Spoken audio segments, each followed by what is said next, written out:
नमस्कार दोस्तों, मेरा नाम है आशुतोष। आपका स्वागत करता हूं आपके अपने YouTube channel A to Z e Pathshala में। आपने मेरे साथ में अभी तक ये अपना बहुत ही इंटरेस्टिंग टॉपिक इंडियन पार्लियामेंट के बारे में जो है संसद पढ़ लिया, लोकसभा पढ़ा है आपने और राज्यसभा जो है वो पढ़ लिया है। ये तीनों चीज़ें आपने हमारे साथ में सीख ली हैं। इसमें इससे रिलेटेड जितने भी इंपॉर्टेंट चीज़ें थी वो मैंने बता दी हैं। कुछ पॉइंट जो हैं वो बचे हैं, जैसे कि अभी आज जो है मैं आपको इस वाले वीडियो में कानून को कैसे बनता है उसके बारे में बता दूंगा। उसके बाद में मैं आपको विधानसभा और विधान परिषद के बारे में बता दूंगा, जिससे ये आपका टॉपिक एकदम कंप्लीट हो जाएगा। जितनी बातें मैंने इसमें बता रखी हैं आपकी सभी मोस्ट इंपॉर्टेंट हैं, सभी किसी ना किसी एग्जाम में क्वेश्चन इनसे रिलेटेड पूछे गए हैं। उन्हीं सभी बातों को मैंने इसमें शामिल किया हुआ है। तो कोई भी बात को मिस मत करिएगा, वीडियो को जो है आखिरी तक पूरा कंप्लीट देखिएगा, जिसमें आपके जो है 1 या 2 नंबर जो कंप्लीट आने हैं इससे क्वेश्चन वो आपके पक्के हो जाएं। सभी एग्जाम में इससे रिलेटेड क्वेश्चन पूछे जाते हैं, इसलिए जो यूपी ट्रिपल एस सी पेट का एग्ज़ाम नहीं भी दे रहे हैं, दूसरे भी किसी एग्ज़ाम की तैयारी कर रहे हैं, तो वो भी इस चीज़ को ज़रूर पढ़ें, जिससे उन्हें आगे उनके एग्ज़ाम में भी इसका फ़ायदा हो। ठीक, चलते हैं अब आगे, हम शुरू करते हैं। आपको अभी तक में मैंने जो है संसद के बारे में बता दिया, लोकसभा, राज्यसभा, राष्ट्रपति, इसके 3 अंग होते हैं, ये भी क्वेश्चन पूछा गया हुआ है। अनुच्छेद के बारे में बताया मैंने आपको, 79 से 122 तक में इसमें प्राविधान किए गए हैं। लोकसभा के बारे में बता दिया था आपको कि हाँ, इसमें जो है 1 है, लोकसभा का गठन होता है 530 और प्लस 20 और प्लस 2 सदस्य, टोटल 552 सदस्य हैं। इसमें आयु जो है 25 वर्ष होनी चाहिए। ये सारी बातें उम्मीद करता हूँ कि आपने वीडियो में देख लिए होंगे, पिछली वाली वीडियो में दोनों आपको अच्छे से इसके बारे में पता होगा। और जिन लोगों ने इसके को नहीं देखा है वीडियो, वो जो है जाके पहले वो वाला वीडियो देख लें, उसके बाद ही ये वाला वीडियो देखें, तो उन्हें बहुत ही अच्छे से समझ में आएगा। एक एक बात उनकी जो है पूरी, कोई भी चीज़ छूटेगी नहीं और उन्हें अच्छे से समझ में भी आ जाएगी। ठीक, फिर हमने आगे राज्यसभा के बारे में भी बताया था। इसको उच्च सदन कहते हैं। 1952 में पहली बार गठन हुआ था और इसमें जो है योग्यता 30 वर्ष की होनी चाहिए, भारतीय नागरिक होना चाहिए। 12 लोगों को जो है वह राष्ट्रपति मनोनीत करता है। कौन? साहित्य, विज्ञान, कला, समाज, ये सबसे वह संबंधित होते हैं और प्रत्येक 2 वर्ष में इनका कार्यकाल समाप्त हो जाता है। तो 1/3 सदस्य जो हैं हर 2 साल पर एक तरह से यहाँ से रिटायर होते हैं राज्यसभा से। फिर उसके बाद में वो चुने जा सकते हैं, लेकिन वो उनका कार्यकाल खत्म होता है, मतलब ये था। ठीक, आप देख फिर क्या है आगे, सारी चीज़ें बताई। सभापति, उपसभापति के बारे में। सभापति कौन होता है राज्यसभा का? वो हमारा उपराष्ट्रपति होता है। ठीक, और फिर आगे हमने संसद के कार्य और शक्तियाँ बताई थी, क्या क्या है। कानून बनाना, कैबिनेट की नीतियाँ और कार्यकारिणी, संविधान संशोधन और राष्ट्रपति उपराष्ट्रपति का चुनाव भी करवाती है ये।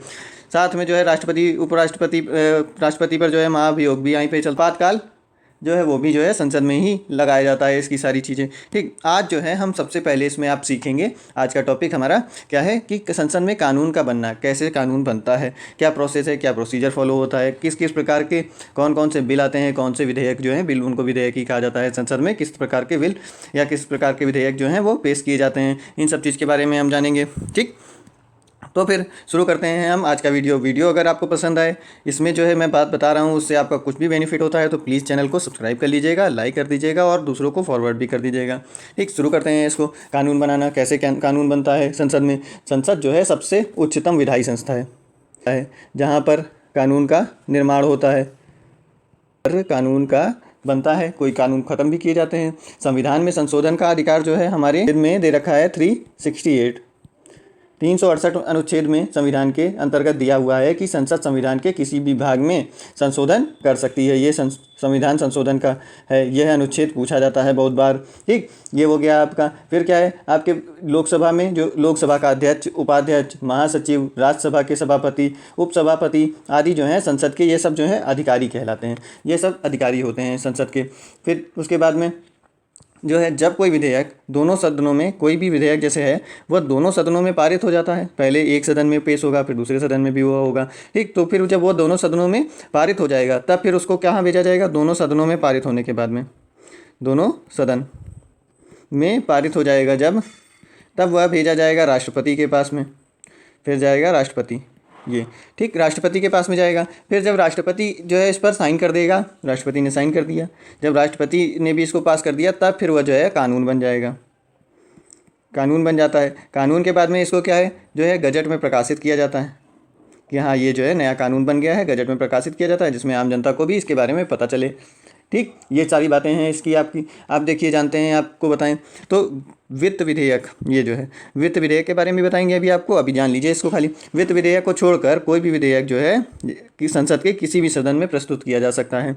विधेयक जो है दोनों, कोई भी, सिर्फ वित्त विधेयक को छोड़कर दोनों सदनों में कोई भी विधेयक पेश किया जा सकता है। और आपको बता दिया जाए कोई भी अगर सदन में मतभेद हो जाता है, दोनों सदनों में अगर मतभेद है किसी भी विधेयक को लेकर, तो फिर जो है राष्ट्रपति जो है सदनों का संयुक्त अधिवेशन बुलाता है। ये चीज़ भी बहुत बार पूछी गई है, कौन बुलाता है संयुक्त अधिवेशन? ये बुलाएगा राष्ट्रपति। यहाँ अधिवेशन लिख दें जिसमें आपको ध्यान रहे। ठीक, अब राष्ट्रपति ये किस अनुच्छेद में दिया गया है? 108 अनुच्छेद में के अनुसार ये है, के अनुसार राष्ट्रपति जो है संयुक्त अधिवेशन बुलाता है। अब जब 118(4) ये अनुच्छेद नंबर है, अनुच्छेद इसमें जो है लोकसभा का अध्यक्ष संसद के दोनों सदनों की बैठक होगी संयुक्त, उसकी अध्यक्षता करेगा। ये चीज़ बार बार पूछी जाती है। सबसे पहले भी मैंने स्लाइड में आपको ये चीज़ बताई थी कि दोनों सदनों की संयुक्त बैठक की अध्यक्षता कौन करता है? लोकसभा का अध्यक्ष करता है। ठीक, लोकसभा का अध्यक्ष करेगा। और ये किस में दे रखा है? यह अनुच्छेद 118(4) में दे रखा है। और आपको बता दिया जाए, संसद की आज तक जो है 3 बार, ये डीपली वाली बात है जानने वाली, 3 बार जो है इस तरह से संयुक्त जो है बैठकें बुलाई जा चुकी हैं। कब कब? एक तो 1961 में बुलाई गई थी प्रथम। ये किसके लिए बुलाई गई थी? कौन से? दहेज निरोधक विधेयक के लिए बुलाई गई थी। उसके बाद में जो है 1978 में बुलाई गई थी। 1978 में काहे के लिए बुलाई गई थी? बैंक सेवा आयोग विधेयक के लिए, बैंक सेवा आयोग, इसके लिए बुलाई गई थी। ये जो है अच्छे से जो आप पढ़ेंगे आप, तो ये सब चीज़ें आपको पता होनी चाहिए। फिर उसके बाद में 2002 में बुलाई गई थी तीसरी बार। इसमें क्या है के लिए बुलाई गई थी? पोटा के लिए बुलाई गई थी। ठीक, पोटा विधेयक था, उसके लिए बुलाई गई थी। अब इसके बाद में, ठीक, ये सारी बातें इसकी इंपॉर्टेंट हो गई। अब जानते हैं कितने प्रकार के विधेयक होते हैं। विधेयक जो होते हैं 2 प्रकार के होते हैं। एक हमारा कौन सा है? संसद में पेश किए जाने विधेयक 2 प्रकार के होते हैं। एक हमारा सरकारी विधेयक, दूसरा हमारा गैर सरकारी विधेयक। सरकारी विधेयक क्या होता है? सरकारी विधेयक जो है उसको जो है मंत्रिमंडल के सदस्यों द्वारा पेश किया जाता है। मंत्रिमंडल के सदस्य इसको पेश करेंगे। और जबकि गैर सरकारी विधेयक जो है वो जो है मंत्रिमंडल के सदस्य नहीं है, जो मंत्रिमंडल के सदस्य नहीं, ये लोग पेश करेंगे गैर सरकारी विधेयक। ये छोटे छोटे क्वेश्चन पूछे जा सकते हैं आपसे। ठीक, उसके बाद में सरकारी विधेयक जो है वह जो है 2 प्रकार के होते हैं। अभी आपसे बताया था इससे पहले हमने, तो एक कौन सा होता है, दूसरा कौन सा होता है? सरकारी विधेयक जो है, एक होता है वित्त विधेयक, ये सरकारी विधेयक है। और दूसरा जो है साधारण विधेयक होता है, साधारण विधेयक। ठीक, साधारण विधेयक ये हो गया आपका। इसके बाद में ये दोनों का, इसको जो है धन विधेयक भी कहते हैं, धन विधेयक भी बोला जाता है। ठीक, जिस विभाग से संबंधित कोई विधेयक प्रस्तुत किया जाना होता है, उस विभाग का मंत्री अपने विभाग के अधिकारियों की सहायता से विधेयक की रूपरेखा तैयार करेगा। जो भी, क्योंकि देखिए सारे विभाग में जो है अधिकारी होते हैं, वहाँ का मंत्री जो है वहाँ के अधिकारियों से मिलकर उसकी रूपरेखा तैयार करेगा। उस विधेयक को सदन में फिर प्रस्तुत करने की स्वीकृति देती है फिर कौन? मंत्रिपरिषद जो है उस विधेयक को प्रस्तुत होने की स्वीकृति प्रदान करेगी। और यदि राष्ट्रपति विधेयक को स्वीकृति देने से इनकार कर दे तो विधेयक को संसद के पास सुझावों सहित वापस कर दे, तो संसद उस विधेयक को पुनः विचार करती है। और फिर यदि संसद विधेयक को पुनः पारित कर दे तो राष्ट्रपति को इस पर स्वीकृति देनी ही पड़ती है। मतलब कोई विधेयक गया जैसे राष्ट्रपति के पास में पास होने के बाद में, तो फिर अगर राष्ट्रपति ने उसको नहीं सही लग रहा है कि हाँ इसमें ये पुनर्विचार होना चाहिए, तो उसने उसको वापस भेजा संसद के पास में। जब संसद के पास में वापस भेजा तो संसद अगर उसको फिर से पास करके फिर से दोबारा राष्ट्रपति के पास में भेजेगी कि नहीं इसमें जो चीज़ें हैं वो सही हैं, तो राष्ट्रपति को फिर उसके ऊपर हस्ताक्षर करने ही पड़ते हैं। यह हमारे संविधान में लिखा हुआ है कि उसको अनिवार्य स्वीकृति देनी ही पड़ेगी फिर उस विधेयक पे। ठीक, ये सारी चीज़ें आपकी इससे इंपॉर्टेंट थी। अब कुछ पॉइंट हैं जिनको आपको बता दें कि ये पूछे जाते हैं कि शून्यकाल क्या होता है। शून्यकाल जो है संसद के दोनों सदनों में जो पहला घंटा होता है 11 से 12 बजे, यह जो है शून्यकाल होता है। शून्यकाल, ठीक, इस काल में क्या होता है? उठाए गए मामलों के बारे में कोई विशेष नियम नहीं है इनके बारे में। ठीक, इस काल में सभी सदस्यों को बोलने का समान अवसर होता है कि कोई भी सदस्य बोल सकता है। इसमें 11 से 12 बजे के बीच में कोई भी सदस्य बोल सकता है। दूसरा आपका पूछा जाता है क्या? प्रश्नकाल दोपहर के 12 बजे से 1 बजे तक होता है। 1 बजे तक का टाइम जो है वह प्रश्नकाल होता है। इसमें जो है मंत्रियों से प्रश्न किए जाते हैं, मंत्रियों से प्रश्न। ठीक, ये हो गया। फिर उसके बाद ध्यानाकर्षण प्रस्ताव क्या होता है? जब कोई सदस्य अति सार्वजनिक मामले के बारे में मंत्री का ध्यान आकर्षण करवाना चाहे, कोई भी बहुत ज़्यादा अर्जेंट मामला है उसके बारे में मंत्री का ध्यान आकर्षण करवाना चाहेगा, तो उससे संबंधित प्रश्न अगर वो करता है तो उसको क्या कहा जाएगा, ध्यान आकर्षण प्रस्ताव कहा जाएगा। इस प्रस्ताव के बाद मंत्री इसके संबंध में फिर उत्तर देगा, मंत्री जो है उसका जवाब देगा कि हाँ देखिए आपने ये क्वेश्चन पूछा है, उसका हम ये जवाब दे रहे हैं, इसके बारे में जो है जवाब देते हैं। इसके बारे में एक चीज़ ये पूछी जाती है कि इसको जो है लोकसभा सचिव महासचिव को इसकी सूचना देनी पड़ेगी कि हमें यह सवाल पूछना है। ठीक, ये हो गया। फिर अल्पकालीन चर्चा क्या होती है, अल्पकालीन चर्चा होती है, इसके अंतर्गत दोनों सदनों में आम महत्व के विषय जो होंगे उन पर चर्चा होगी, आम महत्व के विषय इन पर चर्चा होगी। ठीक, जिससे किसी भी परिस्थिति में टाला नहीं जा सकता। लोकसभा अध्यक्ष सप्ताह में जो है दो बार इस चर्चा के लिए समय निर्धारित करेगा कि अल्पकालीन चर्चा जो है 2 बार सप्ताह में ये हो जाएगी चर्चा। ठीक, कितनी बार, 2 बार। फिर उसके बाद स्थगन प्रस्ताव क्या होता है, यह प्रस्ताव सरकार के विरुद्ध निंदा प्रस्ताव, सरकार के विरुद्ध निंदा प्रस्ताव। ठीक, अब ये वीडियो थोड़ा आपका लंबा भले ही हो जाएगा, लेकिन आपको इसमें जितनी चीज़ें पूछी जाती हैं एक एक A to Z आपको सारी चीज़ें पता चल जाएंगी। ठीक, कोई भी चीज़ नहीं छूटेगी आपकी। इसके बाद में क्या है, इसके निंदा प्रस्ताव होता है, यह प्रस्ताव किसी सदस्य द्वारा गंभीर सार्वजनिक महत्व के विषयों पर सदन का ध्यान आकर्षित करने के लिए लाया जाता है। ठीक, जिसमें जो है तत्काल अगर चर्चा नहीं हो तो फिर वह जो है उसके गंभीर परिणाम हो सकते हैं, कोई ऐसा प्रस्ताव वो मामला है तो उसका जो है इसमें लाया जाएगा। ठीक, फिर उसके बाद में काम रोको प्रस्ताव, ये सब चीज़ें हमारे संसद में चलती रहती हैं, आप संसद की कार्रवाई देखें तो उसमें आपको पता चलेगा। ठीक, तो क्या है काम रोको प्रस्ताव में, किसी सार्वजनिक महत्व के विषय पर विचार करने के लिए यदि कोई सदस्य इस सदन की कार्रवाई को बंद करने का प्रस्ताव करेगा कि नहीं सदन की कार्रवाई बंद कर दो, बहुत ज़्यादा सार्वजनिक ये वाला सार्वजनिक महत्व का यह मामला है, इसके बारे में विचार करना चाहिए, तो यह जो है प्रस्ताव को कहा जाएगा काम रोको प्रस्ताव। कार्रवाई जब बंद करने की बात होगी तो वहाँ पर काम रोको प्रस्ताव हो जाएगा। ठीक, यह जो है ये तुरंत जो प्रश्नकाल ये बताया था आपको, इसके तुरंत जो है बाद में इसको उठाया जाता है, पेश किया जाता है सदस्य, किसी भी सदस्य द्वारा। ठीक, कोई भी सदस्य काम रोको प्रस्ताव जो है, जितने भी संसद में सदस्य हैं वो कोई भी ला सकता है इसको। फिर स्थानापन्न प्रस्ताव, ये क्या होता है, जब किसी प्रस्ताव के स्थान पर विकल्प के रूप में दूसरा प्रस्ताव पेश कर दिया जाए उसको स्थानापन्न प्रस्ताव कहेंगे। एक के स्थान पर दूसरा प्रस्ताव, ये हो गया आपका। फिर उसके बाद में निंदा प्रस्ताव आता है आपका। निंदा प्रस्ताव नाम से ही जान रहे होंगे कि विरोधी दल वाले जो हैं वो पेश करते होंगे। निंदा प्रस्ताव जो है विरोधी दल के नेता के द्वारा और अन्य सदस्यों द्वारा सरकारी नीतियों की आलोचना के लिए प्रस्ताव पेश किया जाता है। ये तो नाम से ही आपको समझ में आ रहा होगा, सरकारी नीतियों के खिलाफ के विरुद्ध। ठीक, ये विरुद्ध जो है पेश किया जाता है। इस प्रस्ताव का फैसला लोकसभा अध्यक्ष करेगा।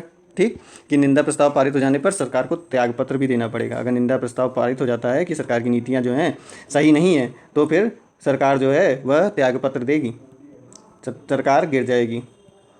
ठीक, ये चीज़ है। ऐसे तो निंदा सब करते रहते हैं, लेकिन अगर निंदा प्रस्ताव पास हो जाएगा तो सरकार को गिर जाएगी सरकार और त्यागपत्र देना पड़ेगा। आगे जानते हैं हमारा क्या है, मूल प्रस्ताव। मूल प्रस्ताव एक पूर्ण प्रस्ताव होता है, एक पूर्ण प्रस्ताव।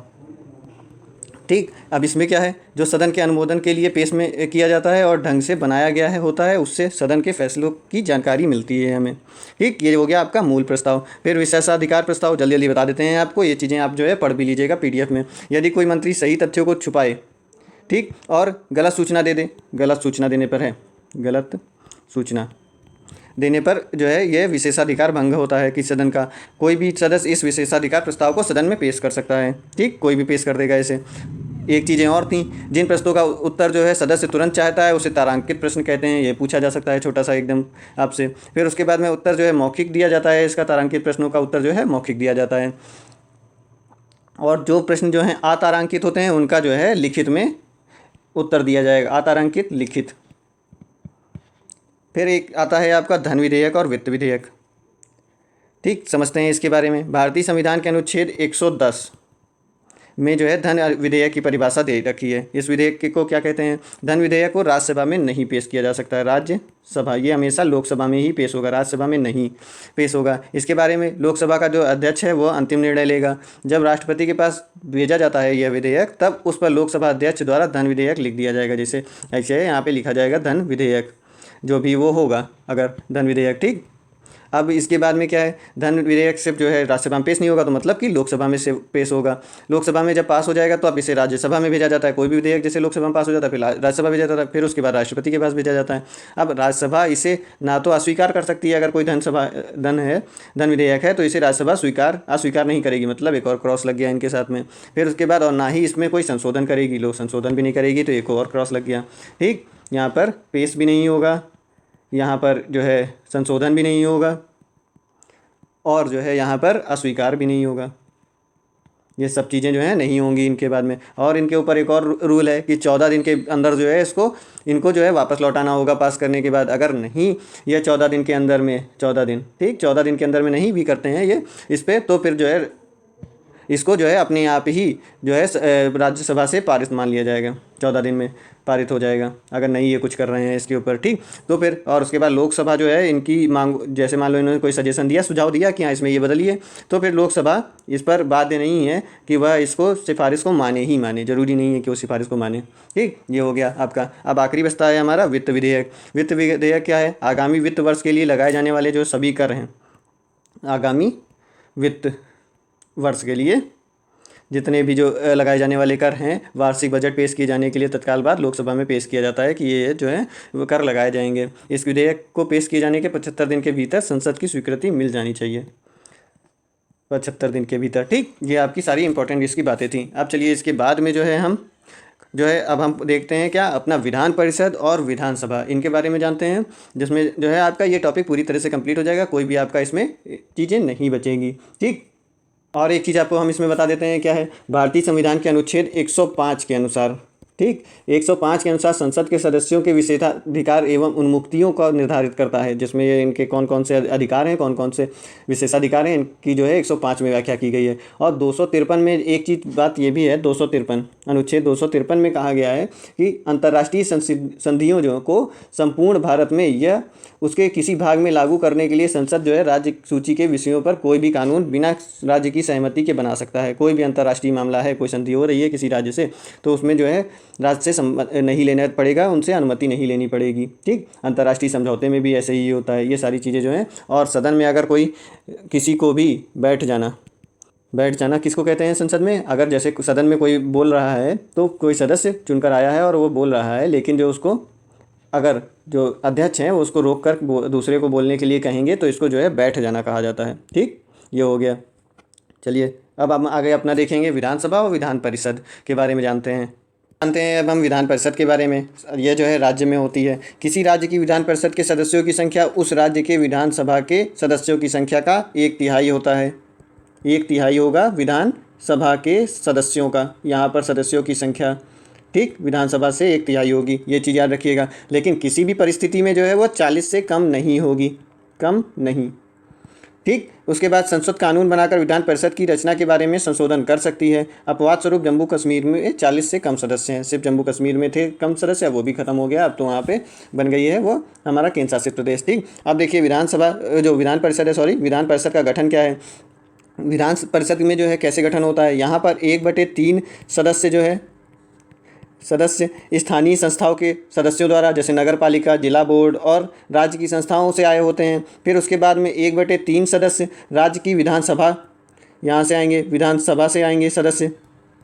ठीक, 1/3। फिर उसके बाद 1/12 सदस्य जो होंगे वह जो है हायर सेकेंडरी या उच्च शिक्षा संस्थाओं में काम कर रहे ऐसे अध्यापकों द्वारा जो 3 वर्षों से लगातार वो पढ़ा रहे हैं अध्यापक। ठीक, फिर उसके बाद में 1/12 सदस्य जो हैं राज्य के ऐसे स्नातक मतदाताओं द्वारा, जो मतलब सिर्फ जो स्नातक हैं वो इसमें मतदान करेंगे। ठीक, और कोई नहीं, जैसे 18 साल से ऊपर है लेकिन वो स्नातक होना चाहिए तभी वो मतदान कर सकेगा इसमें, जो कि राज्य के मतदाता हैं कम से कम 3 वर्ष पहले स्नातक की उपाधि प्राप्त कर ली हो। ठीक, ऐसा हो। और 1/6 सदस्य जो हैं, 1/6 सदस्य ये राज्यपाल द्वारा मनोनीत होंगे। ठीक, मनोनीत किए जाएंगे, जिनको विज्ञान, कला, साहित्य, सहकारिता आंदोलन और समाज सेवा इन सब में महारत हासिल हो या इन्होंने अच्छा काम कर रखा हो। ठीक, ये चीज़ हो गई। तो उसके बाद हम जानते हैं कार्यकाल के बारे में। इसका जो है कार्यकाल, जैसे मैंने राज्यसभा का बताया था उसी टाइप से इसका भी है, 2 वर्ष का होता है। ठीक, जिसमें जो है 1/3 सदस्य जो है अवकाश ग्रहण करते जाते हैं।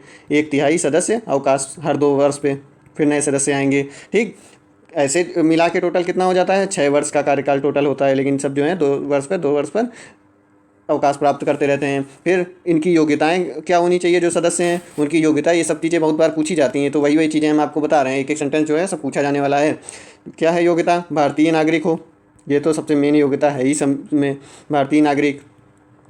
ठीक, फिर उसके बाद संसद द्वारा निश्चित योग्यता रखता हो, फिर 30 वर्ष का हो, 30 वर्ष का हो या इससे अधिक हो, या अधिक भी लिख दीजिए आप। फिर एक चीज़ और भी है, भारत सरकार के या राज्य सरकार के किसी भी पद पर जो है वह ना हो, किसी भी और दिवालिया और पागलपन भी ना घोषित किया गया हो उसमें, ये हो गया। फिर उसके बाद शपथ जो है, प्रत्येक शपथ जो है राज्यपाल के साथ दिलाएगा इन्हें, राज्यपाल। ये सब इंपॉर्टेंट चीज़ें हैं कि हाँ ये कौन कौन शपथ दिलाता है किसको, ये सब चीज़ें बार बार पूछी जाती हैं, राज्यपाल। फिर उसके बाद में इसमें कौन कौन रहते हैं, उपसभापति, सभापति को अपना त्यागपत्र देगा, त्यागपत्र भी पूछा जाता है। सभापति जो है वह उपसभापति को देगा अपना त्यागपत्र। और विधान परिषद के सदस्यों के बहुमत द्वारा जो है प्रस्ताव पारित करके सभापति और उपसभापति को हटाया जा सकता है। अब देखिए राज्यसभा में और इसमें क्या अंतर है। राज्यसभा में मैंने आपको बताया था कि उपराष्ट्रपति होता है अध्यक्ष, लेकिन उसको नहीं हटाया जा सकता है। ठीक, और इसमें क्या है, सभापति और उपसभापति दोनों को हटाया जा सकता है, उपसभापति को हटाया जा सकता है। ठीक, इनको जो है बहुमत से हटाया जाएगा, उसमें जो था सिर्फ सभापति को हटाया जा सकता था। ठीक, ये चीज़ें याद रखिएगा। और ये लोग जो हैं इसमें हमेशा मतदान नहीं करेंगे, ये दोनों जो हैं हमेशा मतदान नहीं करेंगे, लेकिन जब बराबर वोट होंगे तब ये लोग मतदान करेंगे। अब अधिवेशन जान लीजिए, अधिवेशन जो है 6 महीने से ज़्यादा का अंतर नहीं होना चाहिए। तो साल में लगभग 2 बार बुलाई जाती है हमेशा। ये हो गया आपका। अब शक्तियाँ इसकी जान लीजिए, क्या क्या काम है इनके। इनके क्या है, विधानसभा की तुलना में विधान परिषद जो है इसकी शक्तियाँ बहुत सीमित हैं। क्यों, जैसे राज्यसभा की भी बहुत शक्तियाँ सीमित हैं। अब देखिए आपको हमने धन विधेयक के बारे में भी बताया कि वो जो है धन विधेयक 14 दिन में पास करें, नहीं पास करेंगे तो वापस आ जाएगा, उसे पारित मान लिया जाएगा। ठीक, वैसे ही इनकी भी जो है शक्तियाँ कुछ सीमित हैं बहुत सारे मैटरों में। क्या है, अब साधारण विधेयकों के बारे में परिषद एकमात्र यह शक्ति है कि वह कुछ अवधि तक के विधेयकों को विलंबित, वो भी 3 महीने तक, 3 महीने तक रोक सकती है खाली अपने पास, फिर उसको जो है पुनरीक्षण करके भेजना ही पड़ेगा।